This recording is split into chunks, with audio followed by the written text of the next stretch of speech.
It's time to feel the rage. Welcome to Film Rage, where we talk movies in theaters, streaming, and classic films as well. Directors and actors beware, as you cannot hide from the rage.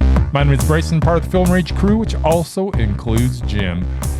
Hey there, Jim. Hey, bud. How can you be tired? We're doing this like 2 hours later than He's running around after three hours three-year-old. What's that? Don't stop believing. Right. Don't stop believing. Don't stop stopping. What does that have to do with the price of tea in China? I don't know. And we got the Merman. What was it? Bat out of hell? Were you sporting a Meatloaf t-shirt? Is it because you like the taste of Meatloaf, or do you actually like his music? Just the way I roll, like a bat out of hell. So are you a fan of the Meatloaf? I was. It's just What do you mean you was? He's dead. You can still be a fan of his, whether he's dead or Doesn't not. play his music anymore. The music lives on, Murray. No, I don't own his CDs, and they don't play his music on the radio anymore. Just so people know, there's a play in Toronto going on right now called Meatloaf, by the way. And is it about like the dinner, like the entree meatloaf, or about the It's the man? about the man. I have no idea what it's about. I just know that my wife's brother's wife went to see it because she wife's loves the brother's meatloaf. All right. The singer. Yes. A play about the actual singer, She not the musical that I went to. There. Bat Out of Hell was also a musical. It was a musical in Vegas. So there's it so opened much and Meatloaf. closed in about 2 months, and Can this is we- about the fourth time I've worn this shirt. Can we talk about only Meatloaf this episode? Let's just do that. Well, I'm confused. So there was like a meatloaf. It was a musical And it called closed after 2 months. Was it that two, bad? 2 months. Apparently, I saw it when it was there. Did but you like it? It was all right. Yeah. So it That's should have probably- lasted longer. It should have lasted longer, but it's Vegas. Maybe now it's just called Meatloaf. That's why Now the only thing I want to see is this meatloaf now I Bat Out have of a Hell commemorative musical. T-shirt. Well, there could be two things. Well, it may be playing somewhere else. It's not in Vegas. Listeners, keep us posted on what's Okay, going here's a on question. with Meatloaf. The music in Bat Out of Hell. Yes, it's his is music. Is it the music from the Bat Out of Hell? Yes, It's the okay, then I don't want to see it then. among other albums, but yes, it's Well, all of his hits. You know what? 2 out of 3 ain't bad. That's right. You're the bad. Yeah, I don't like that. See, you album. talk so much, we went into the sirens. Nice. So with the introductions out of the way, let's rage on. Okay, you got to do this really quick because it's about to end. Okay, thanks for all the supporters. If you love our independent podcast, please like, subscribe, share, and give us a 5-star fault rating is on a listening that? platform. Or you can dare to see a terrible movie and if it played in cinema anywhere in the world, we'll watch it. Nice. Now let's get to raging. There we go. That's how you do it, I want the Jim. music to run out first. Might as well. It's supposed Yeah, let's to. crank it up. Crank it all the way. Go higher, higher, higher, higher, higher, higher. They're coming to take you away, Bryce. Louder, louder, louder, louder. Enough of that Yeah. crap. Oh, does that go on for like hours? No, I have no I was idea. about to end. I don't know. You didn't loop that one? Nope. What amazing mom? Predict. What amazing mom? Predict. Will he predict the right or will he predict the mondo? What? So Jim and Joyce are at the movies. Timing is off. Kids, go. Here he comes. I don't know what's going on right It's all now. Bryce's He's fault. coming swimming to you And you. and you and you Swim, Murray, swim. and you. Swim, Murray, swim. Murray, swim. Swim all the way to our hearts. That was awful. That's what happens when we change our schedule around. That's right. It's your fault. When our schedules Seeing change, so many damn movies. we've seen 85 movies. 85 movies in a in week. 5 days. That's right. Okay. Plus, on top of going to Cuff, we Yeah. also saw what? Well, I got 4. I don't That's know how many right. you That's what we but- saw. Okay. Lee Cronin's The Mummy. Not The Mummy, Lee Cronin's That's The right. Mummy. That's important distinction. Important distinction. Tom Cruise is not in this movie. He is neither is Brendan Fraser, which apparently correct. was a very popular question when the movie trailer came out. Nice. Why would that be? Why would anybody No, even they think seriously had to release statements. Brendan Fraser is not in this film. And that? it has And nothing to thank do. God. Just saying. Just saying. They confuse people. Anyway, yeah, I saw this with you guys. Yes, you did. Late night after our Cuff extravaganza. I didn't fall asleep. That's good. Yeah, I don't know. Story was kind of dumb, but I think you guys probably liked it, so double meh. All right. Sorry, the story was kind of dumb. Yeah, I think Oh, it was. okay. The Christophers Interesting. with Sir Ian McKellen. Yes. And somebody I don't know. That's right. And like 5 minutes of James Corden. Yeah, your favorite. My favorite. Your favorite. Oh, is he my favorite? Oh, He's in Cats. He was in Cats. He was in the musical Cats. He was in a few different musicals. There you go. He also had a talk show. There Did you go. karaoke. But yeah, he's lame. Double meh. He's getting this. Lorne, as in Lorne Michaels. Apparently Yeah. they made a documentary about him That is after they correct. made the very popular drama about his first SNL. Mm-hmm. So presumably this is a little more accurate, but I didn't see it, so I wouldn't know. Since I know how much Jim loves SNL, I'm going to go Mondo. Yes. And Bryce, meh. All right. Because it's a biopic. Nice. It's not a biopic. Well, it's a biopic, documentary. It's a whatever. documentary Same shit, about different Lauren. file. Not really. Not at all. It's always the better version of biopic. But how true is it? Because, they told maybe they told what his side is. You're going to find out pretty soon. That's exactly what they did. Doesn't mean it's accurate. That he's also right there. Mile and Kicks. Mile and with- Kicks. What's her name? Who Barbie you guys Ferreira. Barbie Ferreira. You guys are She's apparently the are best. in love with. She's I the am. best. So yeah, she's in it. Double Mondo. I don't even know what it was about. Nice. All right. I can tell you one thing. Barbie Ferreira is Mondo. She's super Mondo. Whatever. All right. Mummies. Okay, so this. It's the Lee Cronin's The Mummy. Oh, not It's not mummies. It's not mummies. Should be mummies. No, it Wasn't should. there a cartoon called Mummies? Well, there is kind of multiple mummies in this, but so this could have been called Marie Lee Cronin's Exorcist for the year 2026. Thank you. Except in this version, you not only get the daughter, but the entire family that's going to be Entire possessed. family. The power of Christ compels you to see this movie. The story is every parent's worst nightmare that they could possibly imagine until they find out what actually happens and that their child is abducted, and then they realize there is something much worse than anything anybody could ever imagine that could happen to their child after they come back. How many years later was it? 8. Something like 8 I wanna years? say 8. Yeah, let's go 8. I thought it was like a decade. Well, how old was the little kid that wasn't born when she went away? She seemed 8-ish. she was She 8-ish. seemed 8-ish. I think I'm Murray's pretty sure it was I think 8. Murray's right. All right. So 8 years she was gone, and they're like, "What happened?" The film is successful, full of delicious body horror, and suspenseful as well, to match and exceed the original Exorcist in gore, suspense, and balls out craziness. I'm not saying it's a better movie, just saying it exceeds it on those levels. There are so many similarities, even inclusive of the final scene of The Exorcist, that kind of reenacted, but I don't want to spoil that for anyone. The suspense in this builds to a crescendo of gore-tastic proportions that is hard to reiterate. You just have to experience it, and experience this in the largest screen possible. I'm really going to have a tough time not giving away so much, because I really do want people to experience this as fresh and clean as I did. The trailer only gives you a little bit of a taste of what you're going to get yourself into, but it doesn't even come close to what you're going to get with this film.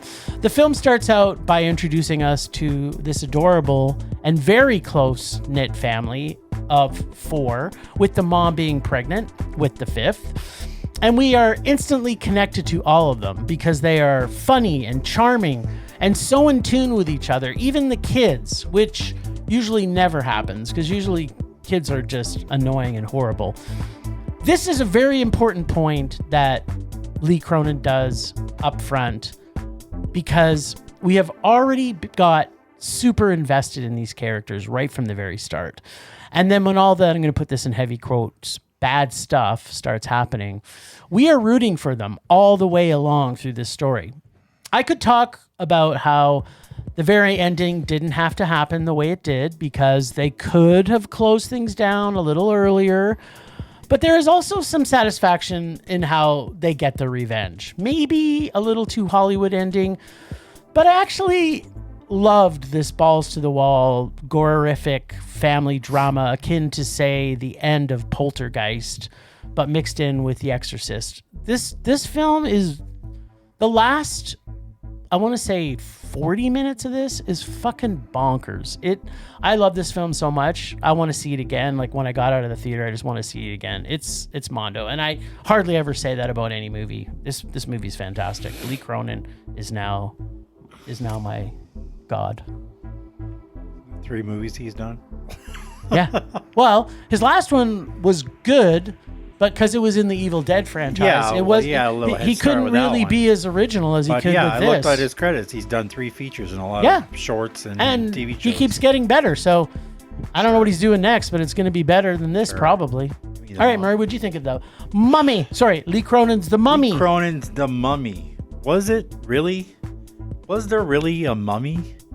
Maybe, sorta. There was, This yes. is not your parents' Brendan Fraser mummy. Thank God for that. In fact, it was the decision of one of the Bloomses to put Lee Cronin's name in the title so people wouldn't think it was a Brendan Fraser movie. Cool. And he The still Bloom confused knows a lot what of he's people. doing sometimes. Who is Lee Cronin, you might ask? Yeah. Well, he's the guy who did... Really, seriously, does anybody know who he is except for maybe He's a hardcore resi- horror fans? He's the Evil Dead guy. He's Yeah. not exactly the tip of people's tongue. He brought the new Just Evil saying, Dead. he's not that famous yet. He is now. Yeah, he's the guy who did Evil Dead Rise. What did he do before that, by the way? I can't remember what it was called. There was another feature, but he did a lot of shorts and a lot of TV stuff. But yeah, this is only his 3rd feature film as a director. Keep him coming. It was actually a worthy.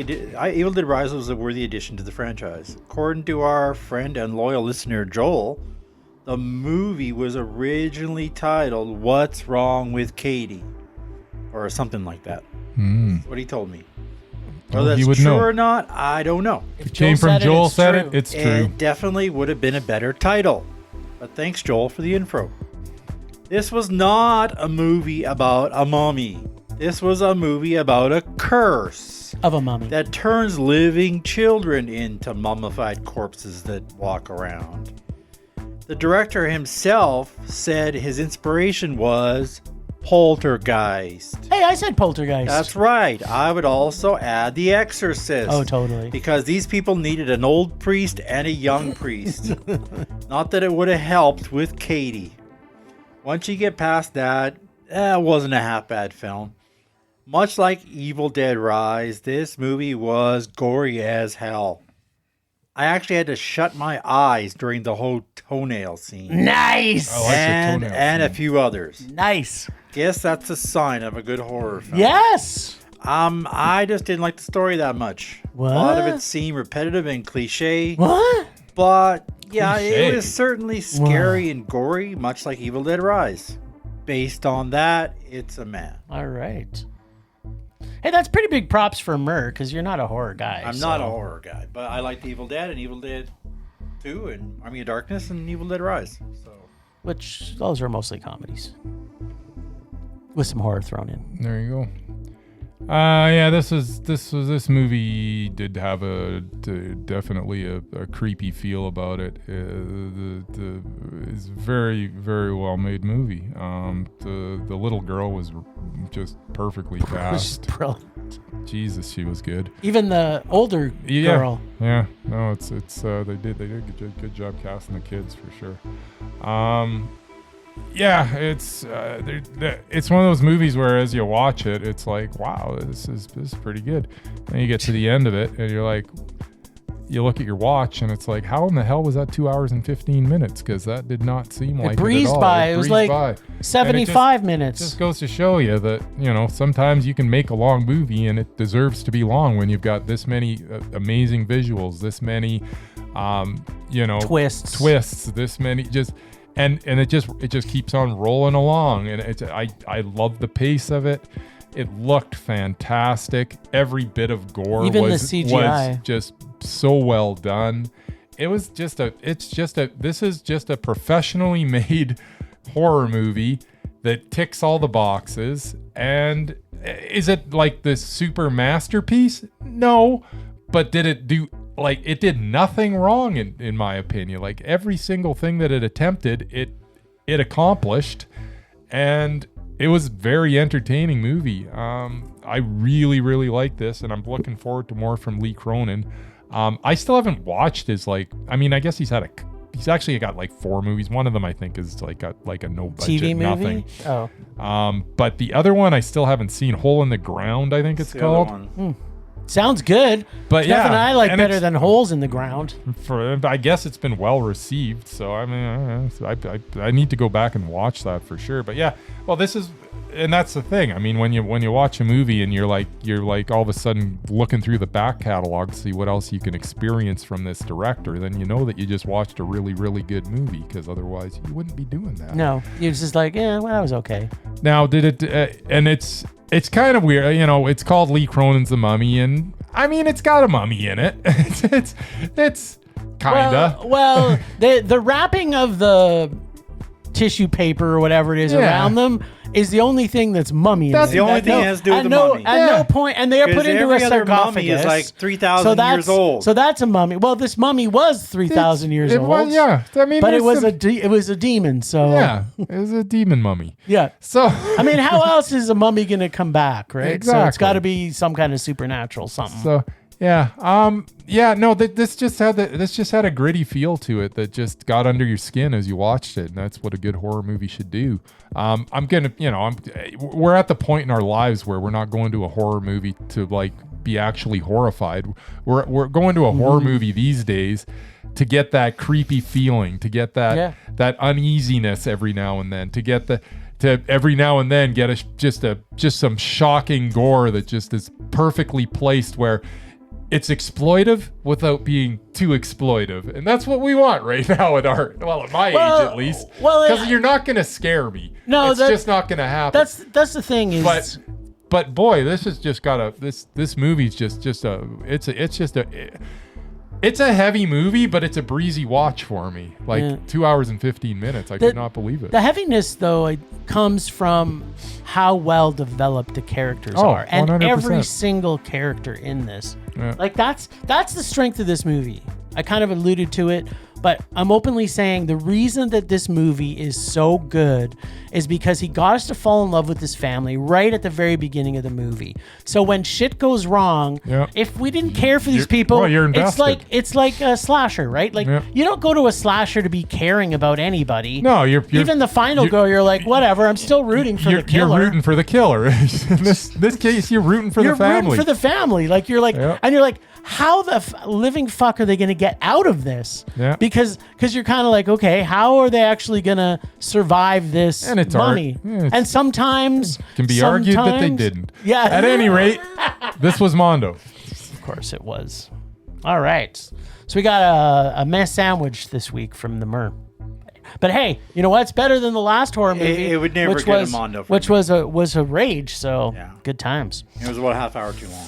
All right, The Christophers, which is a British movie, Murray. I noticed. And you didn't see this one, did you? No. All right. Why? So, Do you hate Ian McKellen? a little bit. I like Magneto. None shall pass. That's about all I like of him. Really?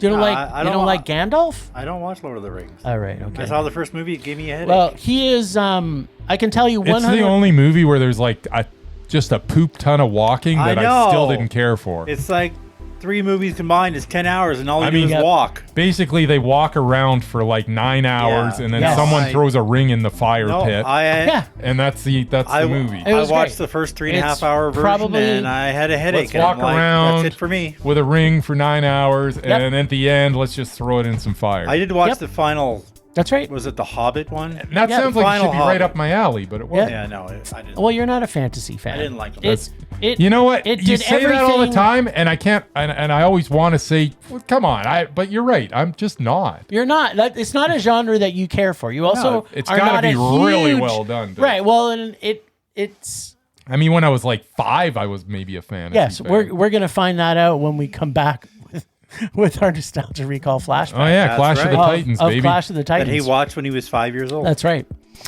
So I was se- 7. Okay, There you go. ish. You know, whatever. But You were yes, young. You were a baby. I was. Still a baby. See, I saw that as a full-grown adult. All right. You poor bastard. I know. Well, we might. Well, find actually, that I don't out. even know. I haven't watched it. I haven't yet. watched it since it came out. So. Nor This have is like, I. what, a 3-hour podcast today? Yep. No, we're Get gonna, to Strap it. yourself in. we're gonna be out of here in about Falling a half an asleep hour. here. Get to it. I have a doctor's appointment at some Right, point let's today. go. So. All right. So the Christophers is a British movie, Murray. I think we've been said here. that. We've been here before. And it's about painting, too, and apparently. It's so British. It's so British, so British. They even have British accents, and they are from Britain. Oh, it helps if you're actually British. Yeah, and they were, all of them. So the Christophers is a character-driven, highbrow art house art piece of a film About art. about two artists played by the always brilliant Ian McKellen. And is he is he a Sir Ian McKellen? He is a sir. He is a sir. All right, I don't know what that means, but So is you know. Patrick Stewart. does that Been mean knighted. because He's we're been knighted. Canadian? He's been knighted. Is he also our You know- knight? I don't know why I haven't been. You know who knighted else yet. has been knighted? Who? Sir Idris Elba. Wow. He's a sir now, too. Is Daniel Craig been knighted? No, What about? not? 'Cause because he makes crap. What do you mean? about? He's the best James Bond that's ever ever been. lived. Not. Exactly. What Maybe he's about too young. I don't know. Olivia Colman? Is she Sir Olivia not- Is Colman? she Sir Olivia Colman? No, there's Why no- not? there's no Why Sir not? Olivia. She's more. So if you're a woman, you can't be knighted? Is there like an equivalent? You can be a dame, but she's not. So what okay, is so it? what is a name? It's Judi Dench. Oh. A dame. It's the same thing as a sir. Is it? Yeah. I So don't they know. So get- it's like a female knight? Do I look British? Do I look like I'm related to Queen Elizabeth? I don't know. He's Well, not- you're he's the resident expert. I'm not an expert in anything. I just watch a lot of TV shows. He just knows that. Ian And I McKellen watch a is British talk show, and they're always talking sirs and dames. Ian All right. McKellen is a Sir. I don't believe Olivia Colman is a dame yet. You know what? She's my dame, which we're going to talk about her later. She's Today. also foxy. She's also very foxy. So we have the brilliant Ian McKellen, who Yeah. plays a famous British painter called Julian Sklar, Julian Sklar. and the extremely talented Michaela Cole, who Michaela Cole's so awesome. plays maybe Lisa, Never heard of her. but also actually Laurie Butler. Laurie. And if you see the movie, you'll understand why she may be Lisa, who is hired by Julian's money-grubbing and quite assholey kids to basically forge or finish unfinished work, which are worth easily £3 million a piece if they get finished. What follows is a portrayal of intellectually witty, funny, hilarious, and bitingly scripted dialogue by two brilliant actors. This is like a battle of the titans when it comes to talent. We soon learn that there are many layers to why Laurie is actually there and why Julian never finished the work, and how sometimes two people at a moment in time, in a very short period of time, can make big differences in each other's lives. There are a lot of so many little tiny twists to what happens in this tale.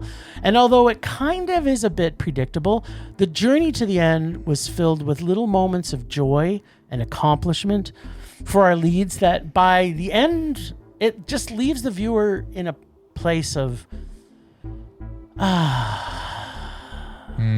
Yes. and just rewards us, not in big ways like, yes, in your face, evil spawn children, or clapping wildly for our leads for a moment of quiet reflection, but just gives you that whole feeling of the movie ends, you're just like, but also Mondo. This movie, this is one of those movies I feel I could watch a couple of times and get more out of every time I saw it, because the dialogue is so heavy and intelligent. And interesting, Maria, this was going to tell you as we left the theater on this one, we were stopped by a lady, and I think she's a yoga master too, actually. The plaza? Yep. And she said, "Are you two in the industry or are you artists? Because you seem to be laughing a lot more than everybody else in the theater." Because it was so funny and so biting. The comedy in this is so British. Yeah, it's so British. Yeah, it's so British. It's just super satirical. It's just an absolute middle finger to the art world, which is, the way it should be. I'm going to go off on a sidetrack here. Can someone explain art to me? Because I don't get it. You can have the someone guy with a dozen movie posters up. No, but that's he's got an artwork. Here's what I don't understand about art. Somebody paints a bunch of paintings, and then all of a sudden, their work is worth more when they die. The painting isn't any more rare. It's still the same painting, but now it's worth more. How come when frickin' Tom Petty died, why didn't all his CDs get worth more? Why is that art different than this other art? Because I don't really want to go into too much detail. And why am I mass producing music?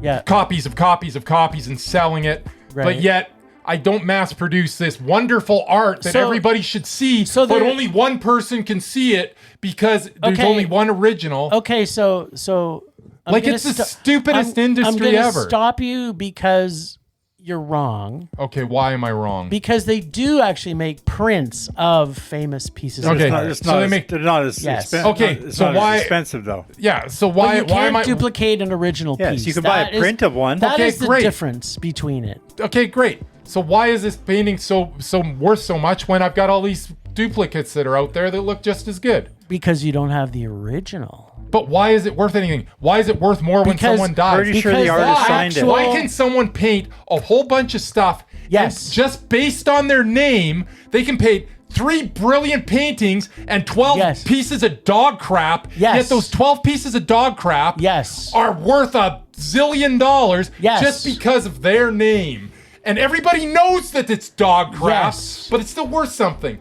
How is this possible? If you make something that's garbage, it shouldn't be worth anything. It is so irksome that it has nothing to do with quality. It has nothing to. It's just you paint one really brilliant thing, and then all of a sudden everything you paint is worth something. It's stupid. Yeah, I agree. And that's kind of the basis of this movie too. Yeah, a little bit. It's just annoying. Because she's a professional forger. What I don't get is somebody else's painting and she's just finishing it? No. Well, that somehow makes it more expensive? Well, sort of, because what happens is he's dying. The whole premise of the movie is he's dying. He's got some unfinished works in his locked up somewhere. Yeah, his originals. And his kids, but they haven't been finished. He started them. They're called the Christophers. So they haven't been finished. His work. So she's going to finish his work because the kids have hired her to go in and paint in his style to finish the work, and then they can just discover it when he dies and then sell it because it's going to be worth $1 billion. Fake it to the world is what you're saying. Yes, that's exactly it. And this is what I'm on board with him. I don't get it. Okay, so So I'm going to say two things. I'm not bashing art. I just don't. I'm bashing art. I don't appreciate it. I am going to just say two things.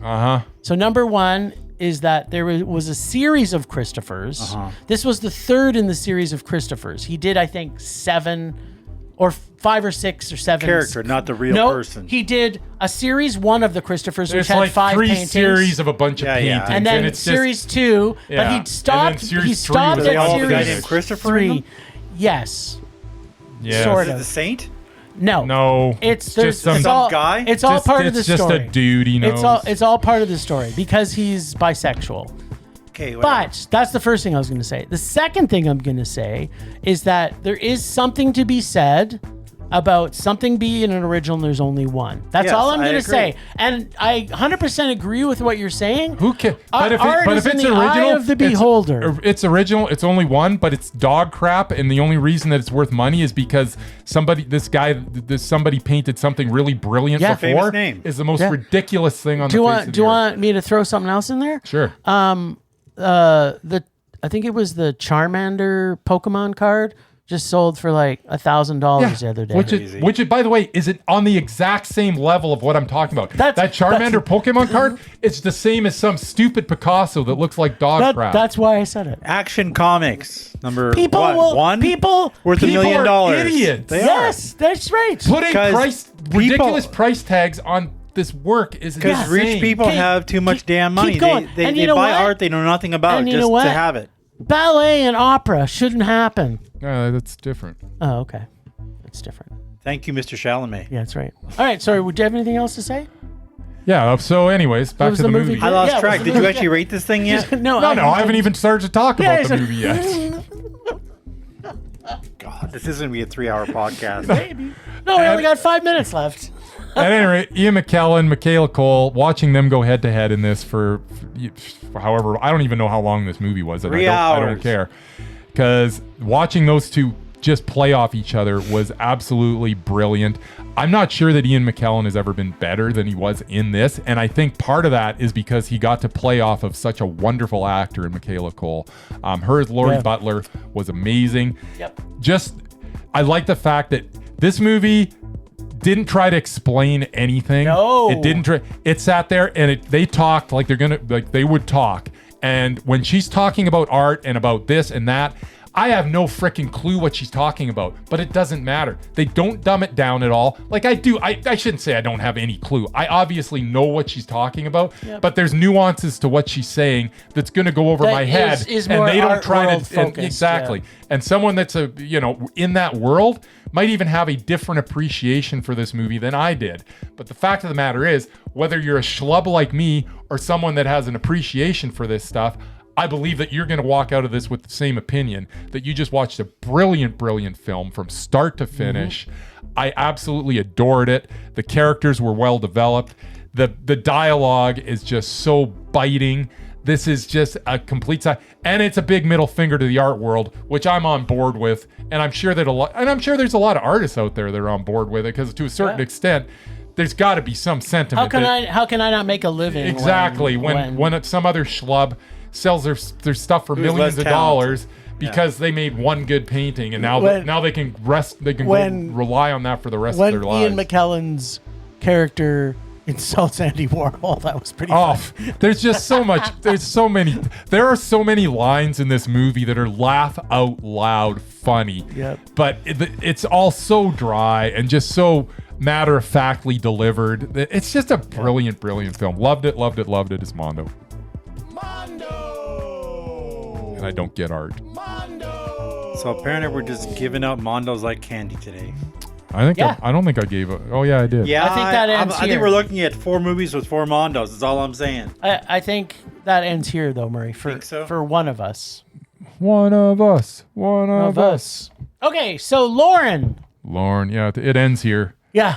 For one of us. For one of you.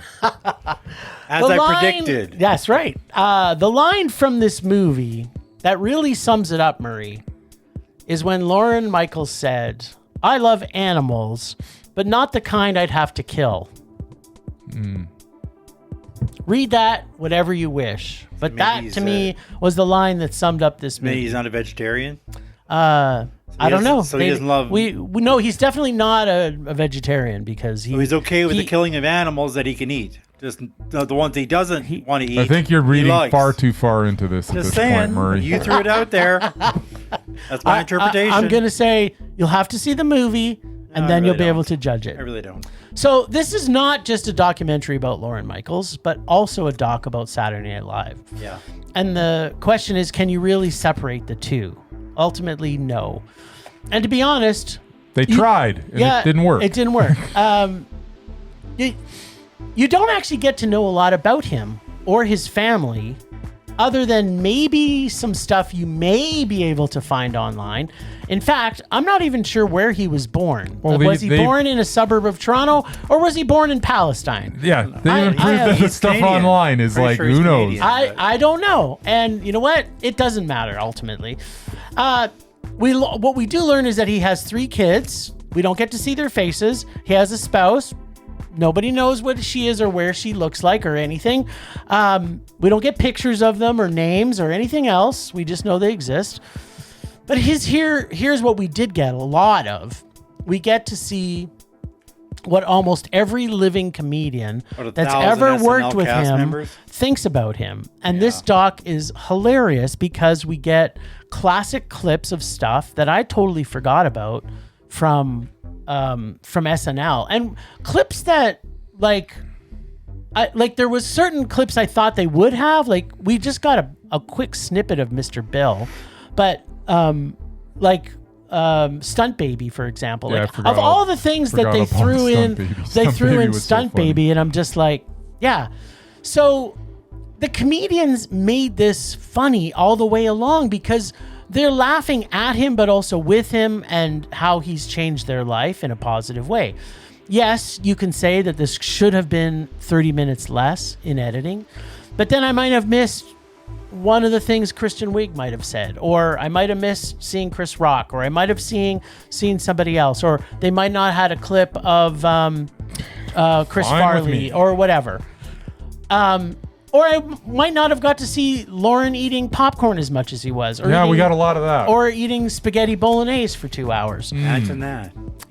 If you're a fan of Saturday Night Live, like I have been my entire life, and have seen every episode, because I never gave up on it, because unlike others, I loved seeing how new comic talent started their careers at SNL, and how Lorne, at the beginnings of their careers, found faith in them because they stretched their craft. That was what Lorne was always looking for and still is looking for. He doesn't want to just see someone copying somebody else. He wants to see originality, and that's what he brings to SNL and continues to do it. So this was very much a mondo for me because I was entertained the whole time. I completely understand if people saw this and said it needed to be edited. I wouldn't even argue. The thing is, it's not even that long, but it seems way longer than it is. It didn't seem long for me. So, but again, I understand. It was very repetitious. I would think they would have, they had like 1,000 SNL cast members, maybe pick like 10. Anyways, they didn't. Then it would have been shorter. So, but here's the question I have for everybody that's listening: is it when Lorne dies or when he leaves? Like, are they going to cancel Saturday Night Live, or who do you think could replace him to do this job? If they don't replace him, it's just not going to be the same show. I don't know. Is he still the actual showrunner or just the producer? He is. Like, he must have people underneath him that make decisions. He is the head producer. The buck pretty much stops with Lorne to this day. But he can't. He's like 90 years old. He can't do everything on the show. He's got to leave something to other people. So he must. He always did though. It was always a team. He must be grooming somebody to take his place. I don't know. I have no idea who it is. I don't care. Well, I'm just saying. I don't. There is one lady. I don't know who she is, but she's been the other producer. Like he is the head producer and executive producer, I believe. And there is another lady that was in the show that is his right hand producer. So but I don't think she would be able to take over for him. I think personally, I think it would be Liz Lemon. He's pretty formula from what I can see now. It's, you get a bunch of young comedians. You write a bunch of skits mostly about politics. Then you act them out on live audience. That's 100% not correct. Because the opening segment's usually politics, and then nothing else. And pretty much nothing after Nothing else is. Yep. So you haven't seen it in a long time. So, yeah. I don't care to. Unless there's a Ryan hosting it or a music act I actually like. So what did you think of the movie? I didn't see it. Oh, okay. But you said you're talking a lot. Okay, so I'm talking about Saturday Night Live. You already did your thing. No, I haven't even started. Okay, so what did you think of it? I thought it was too long. There you go. Even though it wasn't that long. I thought it was very repetitious. It's a movie called Lorne, and at the end of it, guess what I learned about Lorne? Sweet F.A. is what I learned about Lorne. You learned he likes popcorn? I think I knew that. And that he eats spaghetti bolognese 3 days a week. That I didn't know. At 3 different restaurants. Yeah, you see, that's not really that interesting. That just seems boring to me. So we didn't really get behind the scenes. Well, we got behind the scenes, but we didn't get into Lorne Michaels But at all. that's because he doesn't want and you to. And I understand that. But so, anyways, if you're looking for a movie that you're going to learn about Lorne, this isn't it. Nope. If you're looking for another Saturday Night Live where you're going to get a bunch of little clippets of skits that are going to make you smile and giggle a little bit, and you're going to get some interviews with people talking about Lorne and all having slightly different takes on him because the whole point of the documentary is nobody really knows Lorne. Yep. Then I don't know. I guess maybe you'll enjoy this. If you're a big Saturday Night Live fan, of course, watch this movie. If you're not going to learn a damn thing. You've seen all the clips before. It's nothing. It's an absolute nothing documentary. So it's at the start of it to the finish of it, you learn zilch. Now, having said that, did I enjoy it on a certain level? Of course I did, because it's still Saturday Night Live and it's still entertaining. And there's everybody yes, to your point, the people that they interviewed, yes, a lot of it was entertaining, but a lot of it was very, very, very repetitious, and it kind of went on and on. And the thing is that yes, I didn't think it was awful. I enjoyed it, but it's just because, once again, it's because I enjoy Saturday Night Live. And how can you not enjoy hearing from John Mulaney and Maya Rudolph and Tina Fey? And they're entertaining people. They just are. But because they're talking about the same thing over and over and over and over again. And I will argue with you that they weren't. And you're getting a slightly different version, because I guess the point of the documentary is that everybody kind of has a slightly different take on Lorne Michaels because of how nobody really knows Lorne Michaels, but even the people that really know him. Yeah, but yes. So there is people in this doc who know him better than others. Yes, like Paul Simon. 100%. His best friend. But here's the thing about that, though. It's as if we you know what? We're learning too much about Lorne. We can't have much more Paul Simon on here because we're actually getting behind the curtain a little bit. Yeah, well, because we can't have that. Lorne doesn't want you to know anymore. Exactly. So anyways, it's not going to make me rage, obviously, because there's some entertaining bits in it. But it is fluff. If you're going into it to try to learn anything at all, no. If you're going into it, but the thing is, just throw on an episode of Saturday Night Live. You don't need to watch this. Or a best of But it was Ferrell. exactly. But it was still entertaining because it's still about Saturday Night Live. So it's meh. But it's a low meh because it's not even. It's the same it's stuff. Barely a documentary. It's a clip show. By the way, when they did the 50th anniversary of SNL, they released 10 different documentaries about every aspect of the show. It was good. So it's good. Just watch those. Yeah, those were good. There you go. They're all an hour long. I liked it. It was good. I loved it. Yeah, man. All right, Mile End Kicks. Mile End Kicks. Every time I hear that, I feel like that's that song Pumped Up Kicks, but it's not. It's Mile End Kicks, not Pumped Up Kicks. I don't even know what Pumped Up Kicks is. It's a song. All right, so song. Mile End Kicks, a rom-com coming of age via Alanis Morissette, which takes place in two of the biggest cities in Canada, Toronto and Montreal, with a sidetrack to the cum dumpster slang that we get from Alberta. And so if you see this movie, you'll understand that, and I didn't know this, thank God for this movie, that the term cum dumpster came from Alberta. I don't think that's true, Jim. It would not surprise me. The movie makes a statement that's not true. But anyways, I think I would hold my chest out like nobody else, waving the flag if we got to own it. But I don't think it. All right. Okay. Well, but the movie says that we did. So the thing that made me happy was that they mentioned our province. So there you go. Look, here's the thing. If you're a Barbie Ferreira fan, we're gonna want to see any movie that she's in. Yeah. It's just hands down. Even if it is a rom-com, you could argue this is not a traditional coming of age rom-com, but here is the short outline to convince you that it is.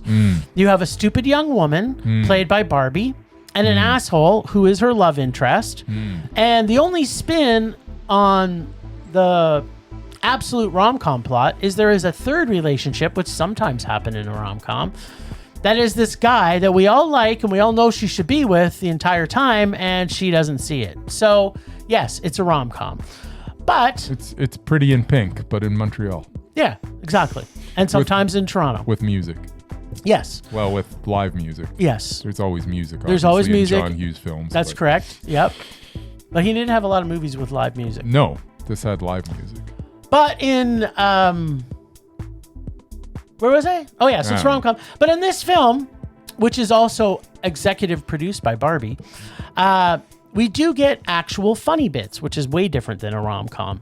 And there are a lot of female empowerment aspects to this, which is not really leaned into too much, or even enough, I feel, that would have made this a little bit more powerful as a statement of a film. And I think that's some of the failings of this film. I kept wondering as I was watching this what her actual motivations are. And, you know, Bryce and I talked a little about this, and I'm sure you're going to bring it up again.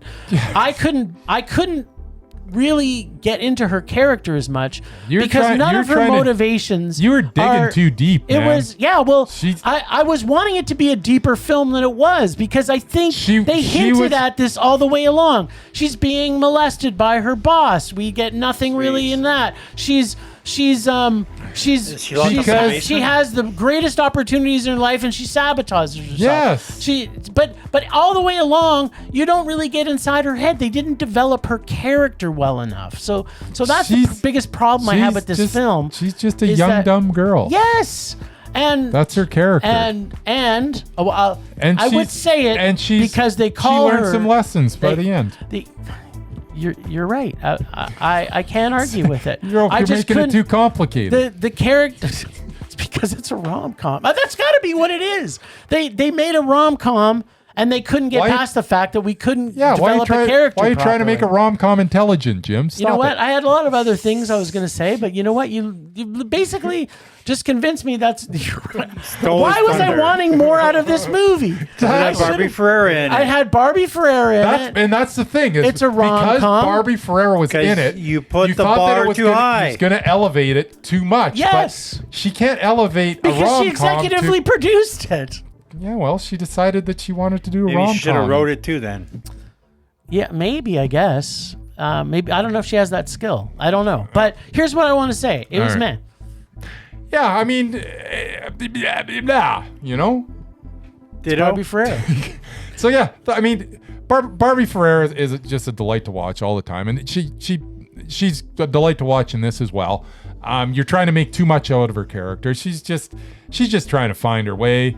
She makes the whole point of this is that she makes like every bad decision on the face of like literally every decision she makes is the wrong decision. You feel like screaming at the screen, no, but she keeps on making them, and she sabotages everything in her life and everybody in her life, and sometimes that's what you do when you're that age. Sometimes it's true, but they didn't develop her character enough through those things. But there's nothing to develop. She's a rom-com, right? No. Thinking. No. There's nothing to develop because she's just a shallow adolescent, basically, that's just coming into adulthood that hasn't grown up yet. That's it. There's nothing to develop. She's barely a human being at this point. Right. At any rate. So anyways, and by the end of it, she is a human being. Bravo. Ish. So much so that she chooses. Don't get me wrong. She's still making bad decisions. Well, that's true. As the credits close, when she decides she's finally fallen in love. You might get herpes here, and she's like, yeah, whatever. Mouth herpes. Well, because mouth herpes is punk rock, Murray. Mouth herpes is so punk rock. So even as she grew as a person throughout the movie, she's still making bad decisions. I think right up until the very end, she's making bad decisions. But she really wants to kiss this guy, so he's got a little bit of mouth herpes, and she's gonna get it. You might get mouth herpes. He literally says that to her, and then she just jumps on him and just starts licking his mouth herpes. And that's the end of the movie. Some mouth herpes licking. And roll credits. If you're trying to sell this movie to me, it's not working. What are you talking about? How is that not? So sorry, was somebody that's willing to lick mouth herpes for love? What? Did I miss something? Not fully That formed might be the most person romantic love. thing that's ever happened in the history of film. So this was Mondo for you then? No. So yeah, I once again, I really enjoy that Devin Bostick, who's like, me too. who's kind of the Heard person the name. that the person No, that he we is. the person that we know if know you saw she him. should be with like the entire time, because you know it is a rom-com. She's with the guy that she shouldn't the be, wrong not guy. with the guy that she Imagine should that. be. Mm-hmm, But you know, in her defense, she tried to hook up with him early, and he's like, "No, I'm celibate," which is kind of weird. But then we found out later because he's got mouth herpes. I don't even know why that was a thing. It's like whatever, you just bring They it up just at make the him a beginning. good guy. That proves he's a good guy. Yeah. He wanted to have sex with her, but instead of having sex with her, he's like, no, I don't want to give you mouth herpes, so I'm just gonna deprive myself of all that is you. yeah, just say, hey, look, I got mouth herpes. We can still have Plus, vaginal sex. we got a Jay Baruchel sighting, and So I heard. he was good Yep. as he always is. He's from Montreal. Everybody who cast in this was very good. Yeah. Even in her, you know, like you literally do not like the person that she's fallen for yeah. But yeah, no, this is one of those movies where if you want to watch a movie where every single decision someone makes in it, you're like, no, don't do it. It's literally, that's what you're doing through this whole thing. Because she doesn't make like one good decision, period. Other than This whole- going to Montreal. She went to Montreal. She went Yeah. but once she gets there, she alienates everybody. And like everything she does has this trickle down effect that just affects other people in a negative way. And it's just like, but she's completely clueless because she's a young, dumb kid. Yep. But by the end of it, she's not quite as young because, And you know, quite as dumb. because the movie's gone forward and her days have gone by. So she's not as young. But more importantly, she's not quite as dumb. Now, I'm not saying that she's not dumb at the end of this. Oh, yeah. But she's not quite as dumb. So we had some growth. And I appreciated going through that journey of a little bit of growth with her. So this was meh. All right. God, that took forever. Yeah. But you know what? It's Barbie Ferreira. It was Barbie Ferreira. So She can't make a bad movie. She's still She mad. hasn't. She's still Hasn't mad yet. in my books. I Well, liked just her a like lot. this movie. She's so good. All right. It was good Done. times. So we're done now. Are we? All right. We can talk about That it. segment. All right. Okay. We didn't see anything else? So it's on my list. Really? That's all we saw. Well, Unless you Don't had we have time don't we for have to another one. don't we have to review Project Hail Mary?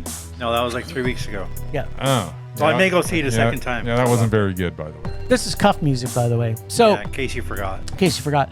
So, Calgary Underground Film Fest is on right now, and you can check out everything Calgary Underground Film Fest, or CUF, at calgaryundergroundfilm.org. And I want to put this out there before we talk too much about Armando's for the festival. One of the things I want to say about CUF is that they bring stuff to our city that there's no chance in hell there's a lot of stuff that they bring that will ever make it to our city. Now, some stuff In will, regular Some release. stuff will. some stuff will, but most of the stuff that we see at these film festivals, to be honest, the reason that we love it so much is because of the originality of the ideas that come from these films. And that's something I think everybody should go and look at the films that are there. Take a look at the synopsis and watch some of the trailers. If you get a chance, come and see some of these films. I would say that there was only one film for me that we saw out of all the films we saw. Plus, you know, Murray also previewed some stuff for CUF. Yeah, I so have like 7 or yeah, 8 we have other that are- ones that we did like that is at the festival, which Yeah. I'm not going to talk about because we didn't see it at the festival. Yeah. But for me, I had 5 Mondos. So I'm just going to jump into it. The opening film we got was called Hokum. That one will actually come out in major release. Probably this weekend. If not sooner. Not this No. weekend, probably a couple from now, Yeah. but it is coming out pretty quickly. I'm already going to talk shows already, so it Yep. must be. Yep, the most self-indulgent and obnoxious American-y of all Americans, played by Adam Scott, goes to Ireland and gets witchy-pooed, hunted by a murderer, annoys everyone he runs into, and learns the value of magic mushrooms and forgiveness in this gothic-y comedy filled with, in my opinion, the best jump scare scenes I've ever seen, which had me actually, for the first time in a movie, screaming at the screen for the first time in my life. The jump scares did nothing for me. Two of the big ones did for dead me. inside. That's right. He is dead inside. I love this movie. I think everybody should see this. It's a really good horror film, and it has quite a few twists and turns and surprises. So, yeah, it was Mondo for me. Mur, what'd you think? It's all right. Yeah. I wouldn't give it a Mondo. Okay.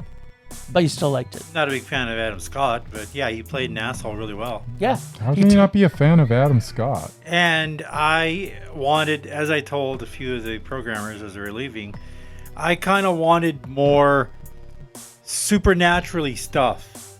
Why? There was a little bit, but it wasn't all supernatural. It wasn't like The Ring or whatever other thing that has supernatural stuff. Murray, that's hokum. It was just humans being dicks. You're just talking hokum right now. Like his biggest enemy in the movie was a bunch of dicks who ran the hotel. Like, it wasn't the witch or whatever it was. I don't know. If he hadn't had some stuff to protect him, he'd be pretty dead right now. I wanted more witchy supernatural stuff. There you go. And That's why it's not a Mondo. I want less witchy supernatural stuff all the time. Hokum was very, very good. I enjoyed it a lot. And it actually was Mondo. It's one of the Mondos that I gave out for this festival. It's a really good horror movie. I would agree. Funny. Adam Scott. Yeah, Adam Scott just brings the funny. I just love how big of a jerk he was. Yeah, that's what here. made Would you him. sell my book? No. Nice. Such a dick. Oh yeah, the character they wrote was very American-y. And the Yeah. Irish are poking fun at that all the way Yeah. through it. Actually, I loved what's his name, the homeless dude. He was my favorite. Jerry. Kenny, Jerry. I don't know what the hell his name was. Yep. Yeah, I liked anyways. him. Jerry was awesome. What else you got, Jim? All right, Little Doors. Really? Love is complicated, especially if it's an apocalyptic end of the world, especially when you have two awkward individuals who have personality disorders, are plagued by trash dogs with end of the world events, plus priests. And of course, when there is a little door in the side of your body, what you gonna do? We do get to learn that love is finding yourself in that other person. So yeah, I love this film. It was just the right amount of weird for me. It had just the right amount of comedy for me. And I loved how it brought me into the film early with the comedy and then pulled me through with the dread. So yeah, I love this movie. Yeah, Little Doors was good. The chemistry between the two is on screen is, I guess it's understandable because they're married. They're in actually real married, yeah. But yeah, I didn't like it quite as much as you did, but I understand exactly what you're saying. It's an original little bit of film. Yeah, I think that's why I liked it more, is because of the originality. It's nothing I've ever seen before in regards to relationships. And you don't have to kill your entire evening if you watch it, because it's pretty short. It's pretty tight. I think it's 77 minutes, as a matter of fact. Nice. It's the length that every documentary. It's the length that Lorne should have been. Good little movie, worth checking out. But it's a high math for me. Murray, did you see that one? Ditto. Yep. Nah. All right. Okay, my next one is Thanks for Nothing. Yeah. A German coming-of-age film about 4 misfit young ladies with mental health issues, with a very bit of a hint of Wes Anderson-like intros to each one of them in their extremely fantastic character-driven content, where they're very well developed, where sometimes a group of friends can show someone they love them so much they will actually let them kill themselves if they really want to. That's true love. This film made me bawl my eyes out. Not like 20,000 species of bees, but it was a balls out emotional roller coaster for me. I got so into these characters' heads. I loved it so much. It was Mondo for me. I will say that the movie definitely sucks you in. At the beginning, I didn't really have any use for any of them, and by the end, I genuinely cared about every character in this. So the filmmaker, kudos to you for making a film that actually made me care, which, I didn't usually. You don't care about anything. Exactly. So. Really good performances.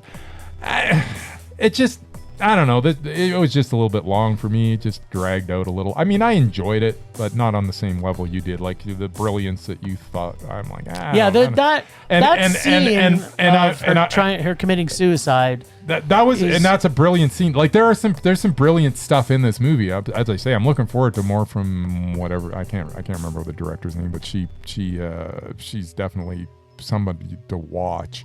But yeah, it's a really, really, really good film. But I'm not quite as generous with the Mondos as you are right now. Apparently not. I'm just throwing them around. Cuff. We love you, Cuff. We'll give you everything a Mondo. No, that's not true. I only given stuff the Mondos that I thought were Mondos. All right. So if I'm bawling my eyes out because of a movie, because the characters are developed so well, they're getting a fucking Mondo. And I'm sitting beside you wondering, why is he bawling his eyes out? That's right, because Murray, like you said, he's dead inside. He's dead inside. Did you end up seeing this one, by the way, Murray? I was sitting beside you. I don't remember. We saw some. Yeah, the only thing that stops it from being a major Mondo is that it was in German. That's why. I didn't know it was in German because you guys chose the movies and the title was in English. That's right. So I got there and was like, do you have your glasses? And I'm like, no. Gotta go get them. So I had to go out and get them. Oh, then I dropped them on the floor. Why don't you just... I love the movie. Can I make a suggestion, Murray?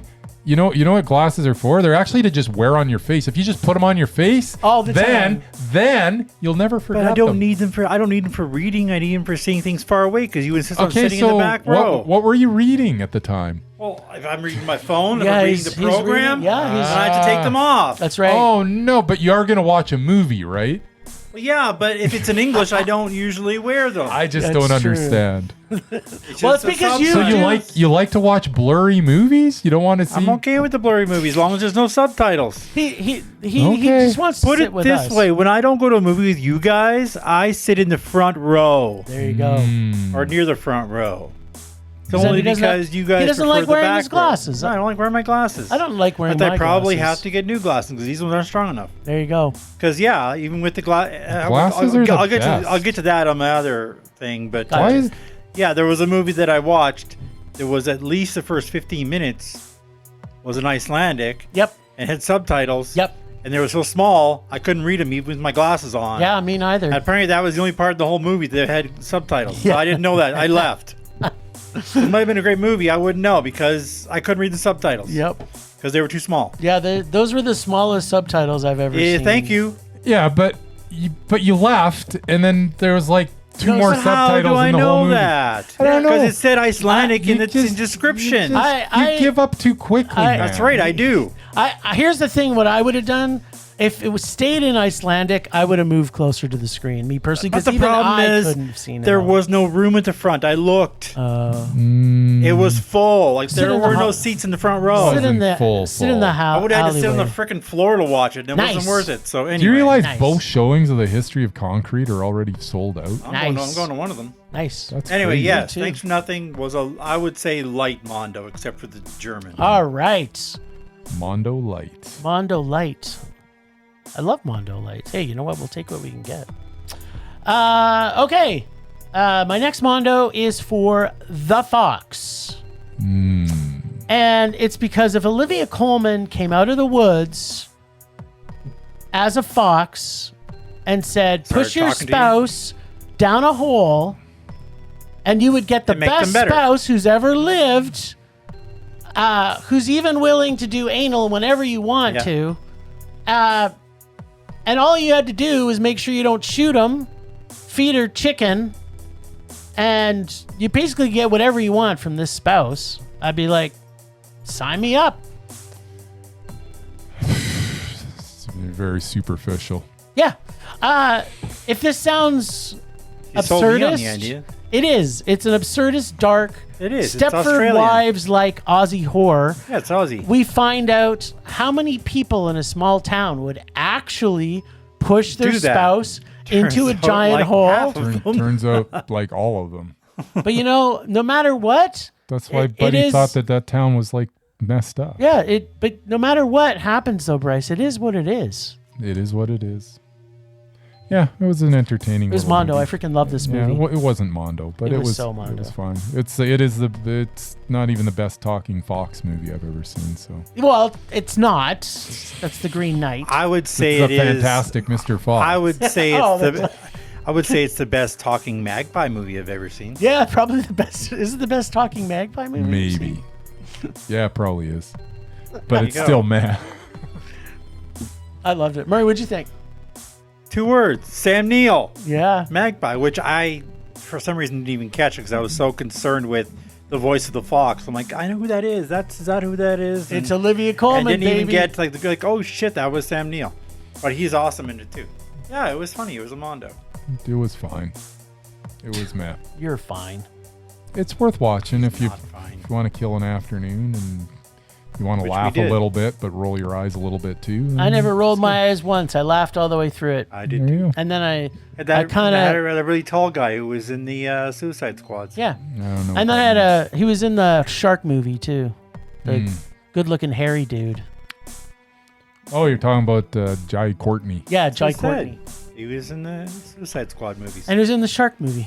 I know the shark movie. Now, here's one that I want to say, my final one, is a surprise to me because I never thought this day would ever happen. Okay. But I don't even know. Oh, where I know you're what going. you're going. I have What you're no leading idea. to. that no one, it's called Every Heavy Thing. Yeah.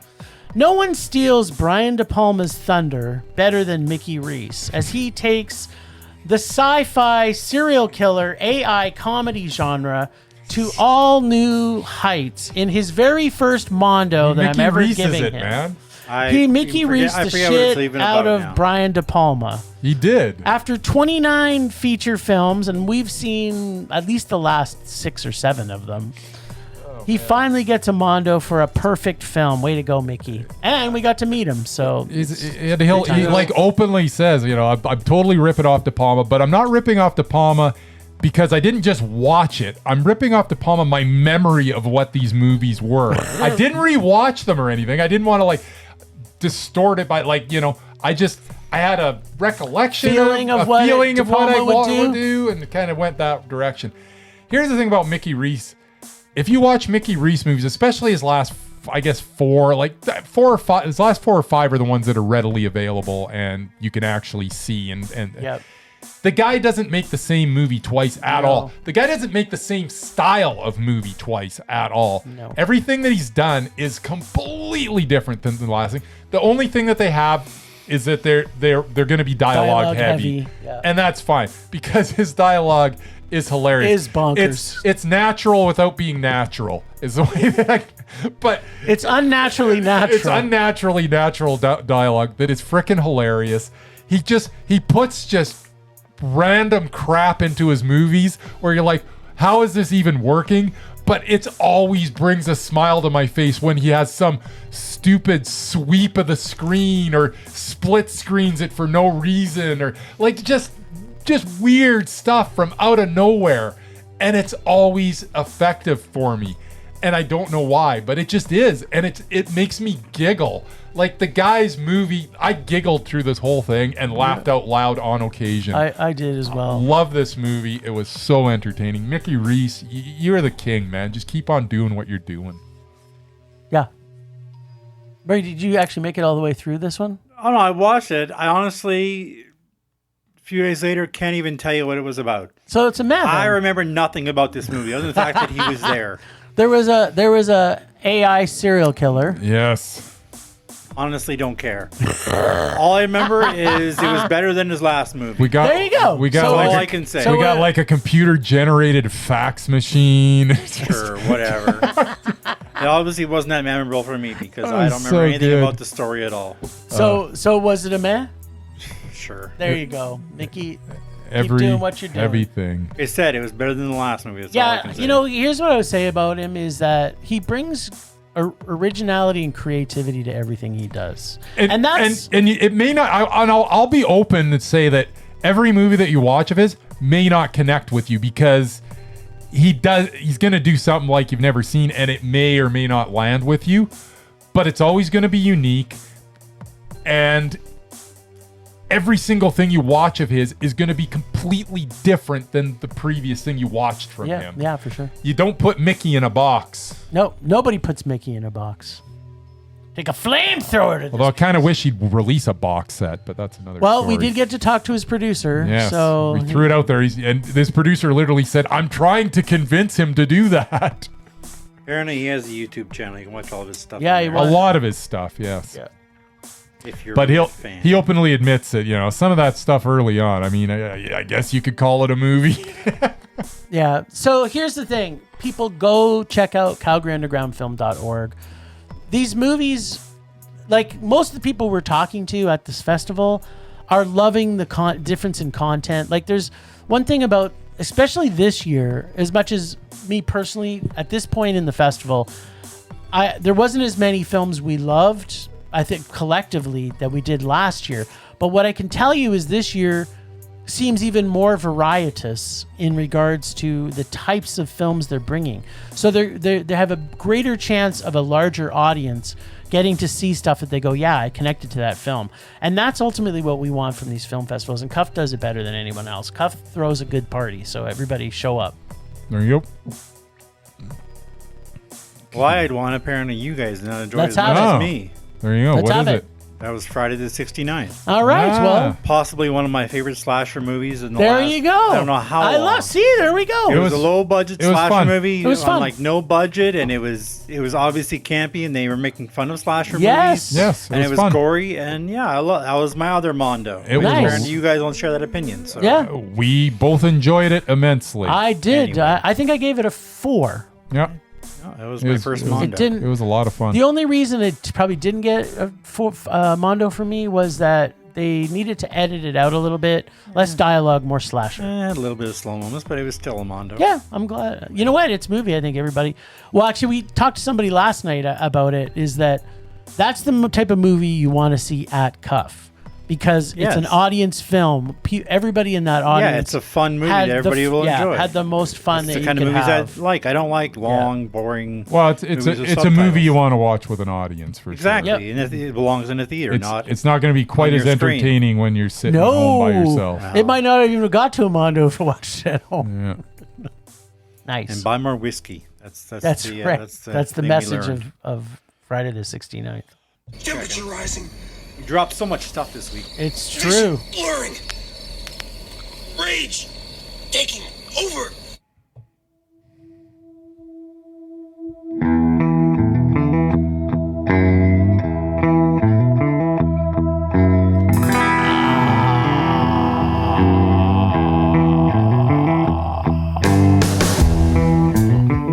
Okay, my rage this week was traffic downtown in Calgary yesterday. It was literally. I found it very entertaining. I know you did. 'Cause you were in the I was in the passenger passenger seat. He was yeah, in the you would find it passenger entertaining. seat. And Jim was losing his mind. I was losing my motherfucking mind. We hit every fucking red light coming back downtown. We had like half an hour to get from deep south to downtown for yeah. a start. And then every rush hour. every road in rush hour, every road we turned on was closed for construction. This road is turned, you can't turn off of it. Then you turn on this, it was like, oh my God. And then every single person was driving like a complete idiot. Yeah, that was my rage. I wish that I could just live downtown beside the Globe. And you know what? I'm going to propose during festival season that we just rent a bro's apartment downtown during festival. Sure. And we can just walk down there. That's my proposition. This driving stuff is garbage. Driving sucks. Driving's the worst. I rode my bike one day. I saw Yeah, that. I wish I rode my bike. You may not be able to do that on the weekend. Yeah. Just saying.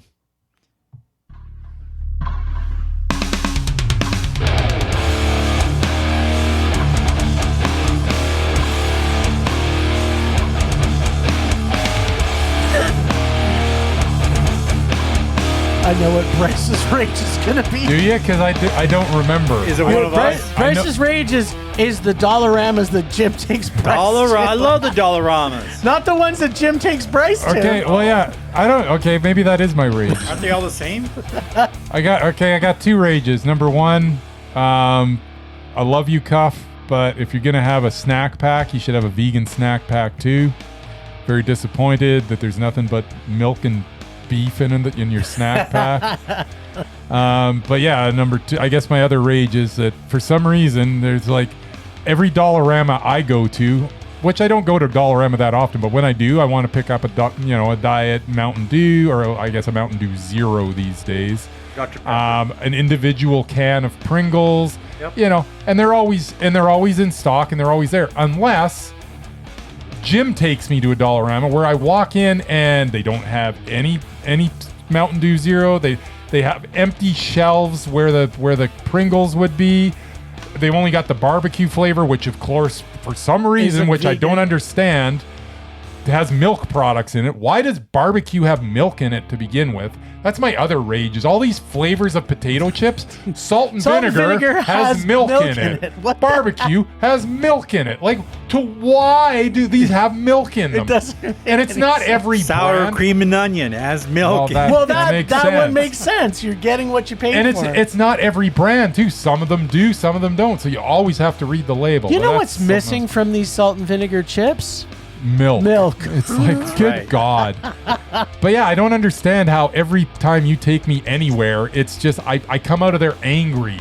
Because you always, oh yeah, they'll have everything you need, and every time, and it's not just Dollarama, hold on. it's anywhere. The We go anywhere. Oh yeah, no, they'll definitely have what you're looking for. The And I'll Esso go in there. definitely had it. Okay, but the Esso did have it, but that was my suggestion. For to about go to 3 Esso. times the price, I'm sure. No, the price was fine because all I wanted was an energy drink there, and the price was perfect. They had exactly what I wanted, but the bloody place smelled.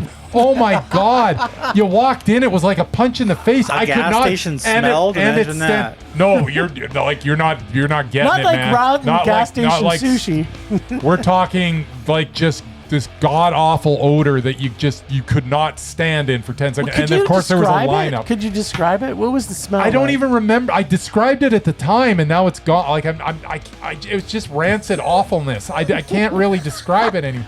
I had a smelled really like good. the band Rancid. Yeah, it smelled like the band Rancid. Was it rotten eggs? It wasn't rotten eggs. It was a combination of heavy smoke and body odor and urine and feces. And Nice. it was like if you took all those odors, smushed them together, boiled it down, concentrated it to the point where even the littlest whiff would make your eyes absolutely tear up.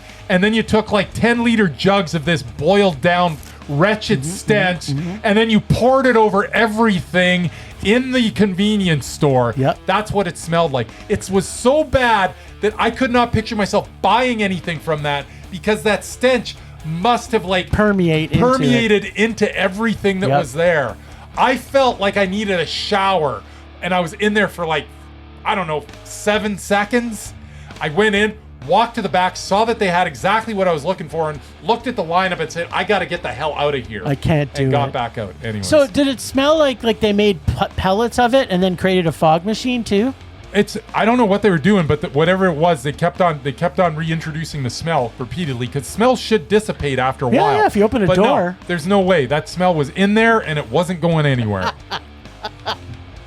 So that's my rage. That was good. Traffic and smelly gas stations. Yeah. Wow, you guys are awesome. You know what? It's been a crazy week, Murray. I'm not gonna lie. Rage subsiding. Pulse slowing. Anger fading. Well, whew, what a week. All right, well, thanks, Ragers, for listening. Thanks to the extended Film Rage family you can find in our show notes. Thanks to Casey from The Nerdy Photographer for the voice of Rager Dare, our God of Rage, and the voice of Film Rage's totally retro recall natural something nostalgic recall flashbacks. Something like that. Something like that.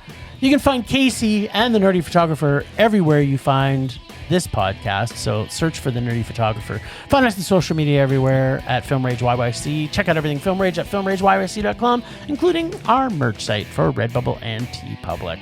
We always want to make this a raging blast for all listeners, so please comment, like, subscribe, and send us emails to filmragecalgary@gmail.com. Dare us to see terrible movies to fuel our rage, and check out CalgaryUndergroundFilm.org.